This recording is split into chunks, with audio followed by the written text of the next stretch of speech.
ইতালিতে স্পন্সর ভিসায় জালিয়াতি, মোটা অঙ্কের অর্থের বিনিময়ে তালিকার বাইরের অযোগ্য প্রার্থীরা পাচ্ছেন সুযোগ। সম্প্রতি ইউরোপীয় ইউনিয়নের সম্মেলনে এমন তথ্য দেন দেশটির খোদ প্রধানমন্ত্রী জর্জিয়া মেলোনি। জানান, এই প্রক্রিয়ায় জড়িতরা মানি লন্ডারিংয়েও জড়িত। প্রধানমন্ত্রীর এমন অভিযোগের পর নড়েচড়ে বসে দেশটির পুলিশ প্রশাসন ও গোয়েন্দারা।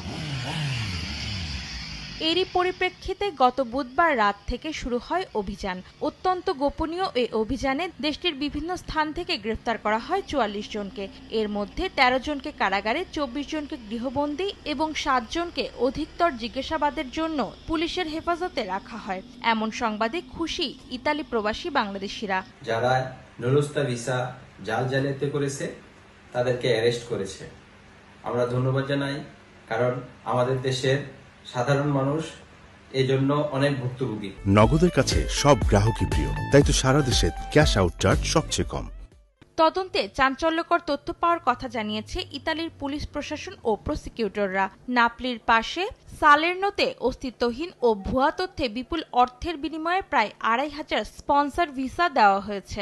চক্রের সঙ্গে সরকারি আমলারাও জড়িত বলে জানা গেছে। অভিযানে দালালদের কাছ থেকে নগদ প্রায় ৬ মিলিয়ন অবৈধ ইউরো জব্দ করা হয়েছে। অভিযান আরও জোরদার করা হবে বলেও জানিয়েছে পুলিশ। গ্রেফতার ৪৪ জনের মধ্যে বেশ কয়েকজন বাংলাদেশি রয়েছে বলে জানা গেছে। ইতালির স্পন্সর ভিসা জালিয়াতির প্রধান টার্গেট বাংলাদেশিরা। দালালের খপ্পরে পড়ে সর্বশান্ত হচ্ছেন অনেক অভিবাসন প্রত্যাশী।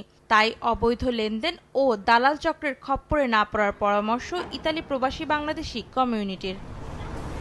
সময় সংবাদ, ইতালি।